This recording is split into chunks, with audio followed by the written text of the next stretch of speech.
Now, Nimrod Novik was a foreign policy advisor to Shimon Peres, the late Israeli president and prime minister. He's now a senior fellow at the Israel Policy Institute, and he joins us now.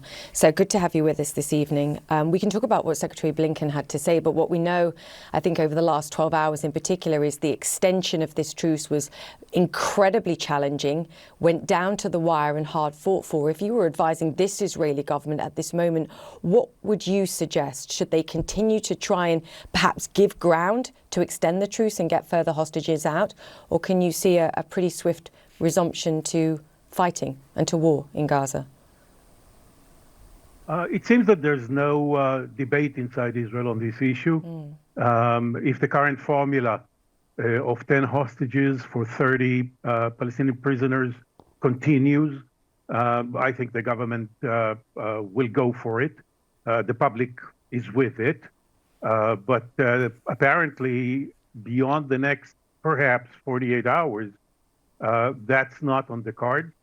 And as we move from the humanitarian release of women and children to the issue of men, Hamas seems to have presented unacceptable terms from the Israeli perspective, and therefore fighting is likely to resume.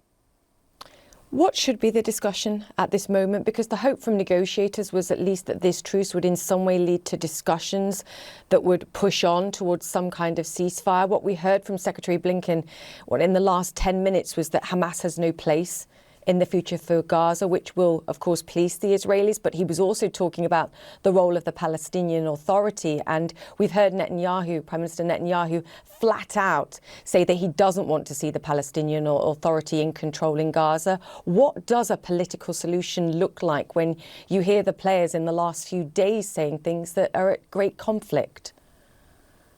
I think that what we heard from Secretary Blinken is a sea change from what was the situation on day one, the morning after the brutal slaughter of Israelis in southern Israel by Hamas. At that moment, it seemed that there's no daylight between the Biden administration and the Netanyahu government. And here we are 54, 55 days later. And the secretary basically exposes two clusters of very important differences between the two governments.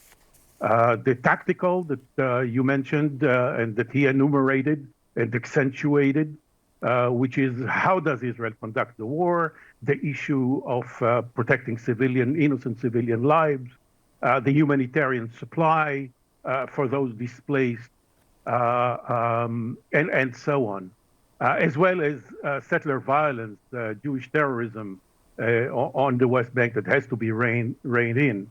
But there was another cluster, a strategic one.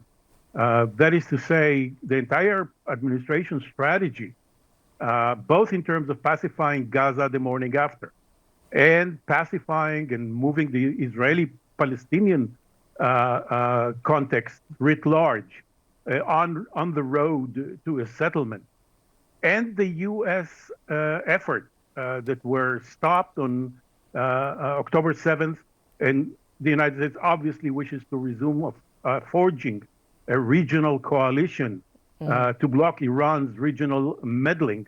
All of those are at the moment stuck in Jerusalem when the Israeli government says no to the two prerequisites for all three, which is that the Palestinian Authority is the future governing entity on the West Bank as well as in Gaza, and that it is all done in the context of a peace process.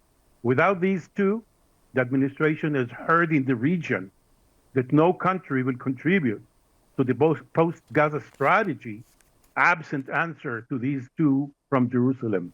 So if I may conclude, when the administration says that there is a need for these two, I say that when it is translated into Hebrew and Arabic, it means a new policy in Jerusalem and maybe a new government. Certainly. Nimrod Novik, great to get your insights, sir. Thank you so much for now.